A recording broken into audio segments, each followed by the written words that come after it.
Është një zgjidhje problemit që ku personi për shembull ndron jetë, duhet nëse ai ka ardhur nga një vend tjetër dhe duhet diskutuar kjo se kjo është një çështje shumë e madhe. Shkojnë në vendin tjetër. Shkojnë në vendin e vet ku ka lindur ose ku ka të parë të vet.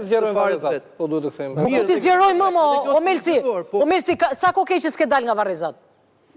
Nuk kam shumë. Po e ke parë ku kanë shkuar Varrezat? Po. Andea ku po mendoj. Po ku do shkojnë më shumë? Se çik panelet fotovoltaike, çik Varrezat, ku po shkojmë?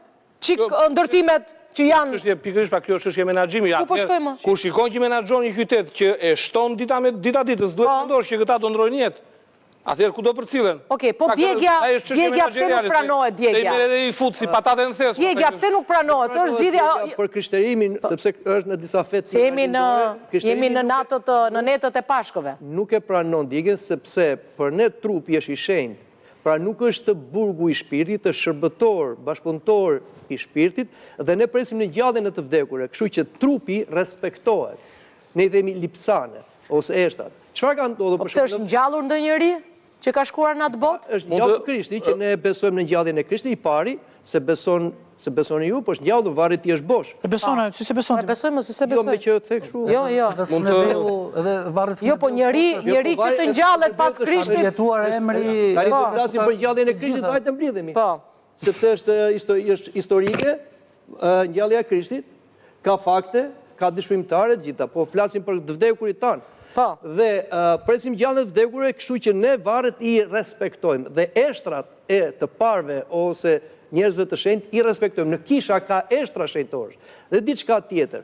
Pse nuk i djegë? Pse e dënon Zoti djegjen? Tani kjo eshtrave për çfarë shërben kjo? Sepse trupi, a nuk është ky fetish më i madh se sa një lloj besimi kot bestytni? Jo, sepse trupi është bashkëpunëtor i shpirtit. Dhe kur një njeri është shenjtëruar dhe trupi. Po. Pra si personi edhe mjeti, që është trupi, si them, që një banesë. Po ata që kanë vdekur dhe nuk kanë qenë.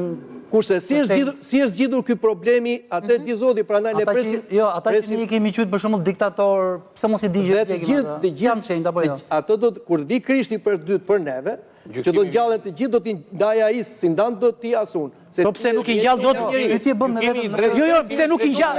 Çdo njeri është sipas ikones. Zoti po të dojë ngjall edhe po ta hedhësh në oqean, e ngjall. Çdo njeri është ikone e Zotit dhe ai ne duhet ta respektojmë. Si e kanë zgjidhur probleme këtë? Ti lutemi të na ngushtojmë. Pse, Miron, unë për shembull që dua që të mos varrosen, po është drejta të digjem, unë se konceptoj dot për shembull që të mban krimbat. Fare, s'ma kap mendja fare. Fare, nuk e dua këtë gjë. Unë nuk dua. Edhe tani unë po bëj mëkat ndaj Zotit? Jo, po bën mëkat ndaj kujt? Ndaj vetes tënde dhe ndaj atij që të ka dhënë. Nuk e dua, nuk e dua.